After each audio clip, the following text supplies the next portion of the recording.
Gravity boots are no joke. Here's how to use them correctly and leave the ground behind. In this video, I'm going to show you the components of the gravity boots, also known as inversion boots. I'm going to show you how to put them on correctly and safely. And I'm also going to demonstrate how to suspend yourself upside down in what's called inversion on a pull-up bar, which you see behind me, and also how to get off of the pull-up bar as well. Plus, I'll go into some benefits of inversion boots and some tips and tricks I have up my sleeve. Overall, you can expect to use inversion boots safely, correctly, and with finesse and grace. Before I get down to the nuts and bolts, make sure to like and share this video and subscribe to my channel if you haven't done so yet. Okay, let me first break down what an inversion boot looks like, also known as a gravity boot, interchangeable. It's got this plastic hook right here, looks like a J hook, and then we got these straps with these little grooves in the back. Do you see those? And then we've got these little clips right here.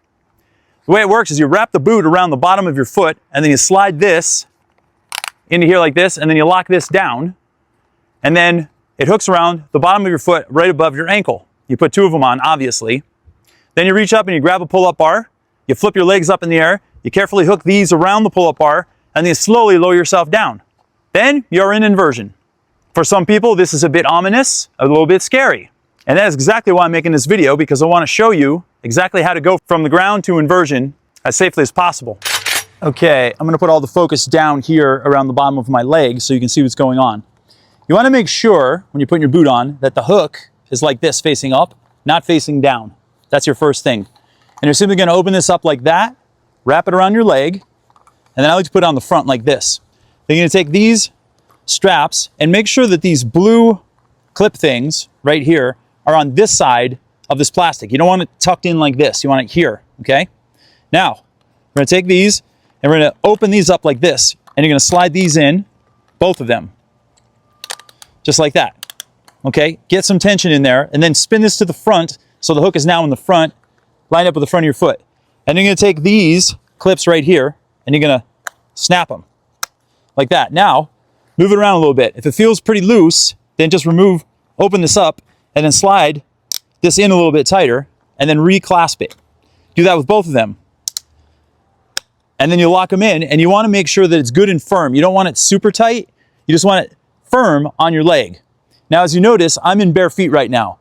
I don't suggest doing inversion with bare feet. You should probably have shoes on because the shoes kind of lock into the boot and it feels more comfortable. But I've been doing this for a long time and it's totally comfortable for me. And over time, you might be able to do it in bare feet, and I like to do everything in bare feet because I'm a barefoot specialist. And remember, I have a couple videos actually on barefoot fitness and running and all that kind of stuff. Make sure to watch those as well. But I like to be barefooted. If you don't like the idea of that, make sure to wear a shoe. It'll help make you feel more secure when you have the inversion boot on. These inversion boots are from the company Teeter. They're called Teeter hang-ups, just for the record. You don't necessarily have to have these. They're just my favorite ones as far as quality is concerned. They have this nice padding in here. It's comfortable on your leg, and they're just very convenient. But there's other brands out there. So remember the key point. The hook should be up. This should be nice and firm right above your ankle, and these should be locked into place. You don't want them sitting like this, and especially not like that. You want to make sure they're locked. After you put one on, put the other one on, and you're ready to roll.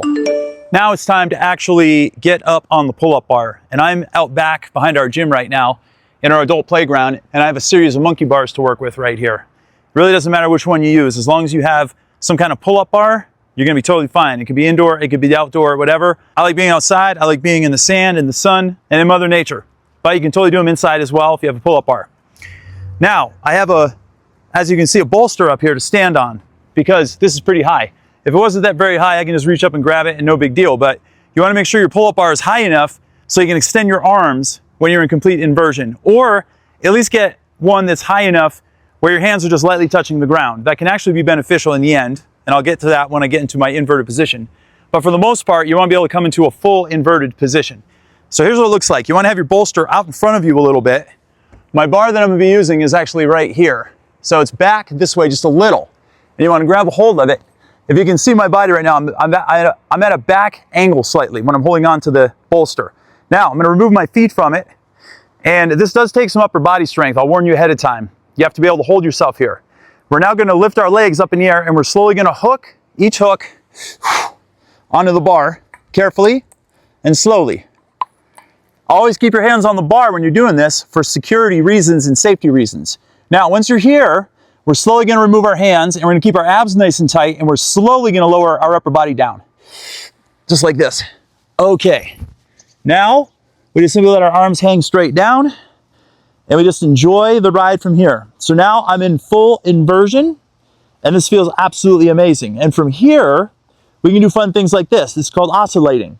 When you're upside down and gravity is not pushing down on your body, it affords you the ability to do various things that you can't do from a standing position. This right here feels so good on the spine, it's unbelievable.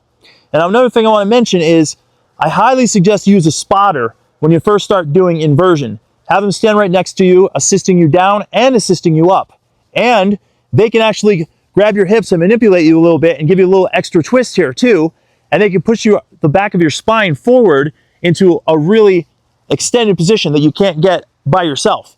Now, I have the option of pushing onto these things too. And I can push myself up like this, or I can pull myself forward like this and do a little bit different movement patterns from my inverted position like that, which is very fun. Okay.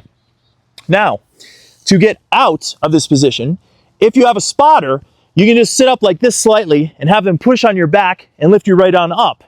If you don't have the spotter, then you have to get out yourself. You have a couple options. If your core is strong enough and your abs are strong enough, you can literally just sit up like this and come all the way up and grab the back of your legs and just grab onto the bar. And another thing you can do, I'll come back down, is you can literally climb up. So put your hands on the back of your legs and climb up your legs like this. If you feel confident enough to do it the first way, you can do it that way. If you don't, you can do it this way. And then you're gonna grab a hold of the bar, and before you come down, hold this position for a little bit and get your head higher than your heart. And this will help with the blood flow coming back. If you dismount too soon when you come out of inversion, you're either gonna pass out or you're gonna have a massive head rush, and we wanna try to avoid that, okay? And then you just pop your legs up in the air, keep your arms nice and tight, slowly lower yourself back down, come back to your bolster, come down like this, and then always have a seat once you come out of inversion. Again, because you don't want that huge amount of head rush and you don't want to risk passing out. That's very critically important. Okay, now I'm gonna go back up on the bar one more time and I wanna show you how you can do ab exercises from this position too. So we're gonna grab, whoops, I almost fell myself. I'm gonna come back up, I'm gonna knock the sand off my feet. Hook myself back up, and then slowly lower myself down. Okay, once you're in your inverted position, you can put your hands on the side of your head and you can do crunches from here, from an inverted position. These are way harder than doing crunches on the ground.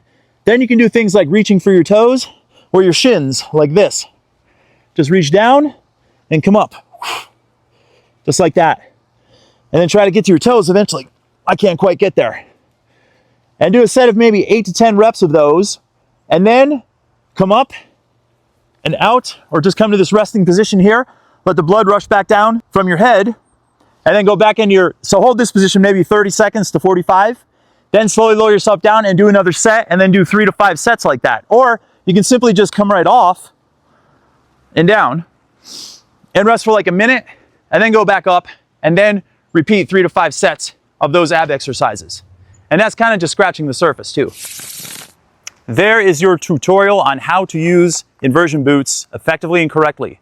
Some of the known benefits of inversion include, but are not limited to, decompression of the spine. I would say that's number one, which means the bones or the vertebrae and the vertebral column get separated slightly. There's a little bit of space that gets created in them. This helps oxygenated-rich blood flow come to those various areas, which helps improve the health of the spine, and it helps reduce the risk of lower back pain and other issues related to the muscles that surround the spine. That is probably the number one reason why people use inversion boots in the first place. It's for injury correction and prevention, especially on the posterior chain like I mentioned. And anytime you can decompress the spine and create a little bit of space in there, that's going to help stretch those muscles around it, thus improving your functional ability. Also, when you're in an inverted position, blood flow reverses in your body. And a lot of people think this is a bad thing, but it's actually a good thing. That reversal blood flow causes a reversal of lymph fluid as well. The end result of that can be improved immunity. And when you're upside down and your circulation is going the other direction, this has another benefit to the organs. When they're turned upside down, they get a little bit of a break, a little bit of a rest. I know that sounds weird, but it is an ancillary benefit. Then you have the brain function aspect. You get a massive amount of blood that rushes to your brain. That high amount of circulation, oxygenated-rich blood, I might add, has been known to help boost brain function in the minutes and even hours after you're done doing inversion. From a frequency perspective, I get that question sometimes. People want to know how often should I do inversion, how long should I do it, and so on. I would absolutely suggest doing inversion every day. And at first, start out very short, maybe 30 seconds, and then get down and walk away and you're good. And then over a period of time, gradually increase the amount of time that you go into an inverted position until you work your way up to 2 and even 3 minutes. And then start doing some of those twists I was showing you and some ab exercises, and then start incorporating a partner and having them doing some pushes with you, going into full extension and other cool things like that.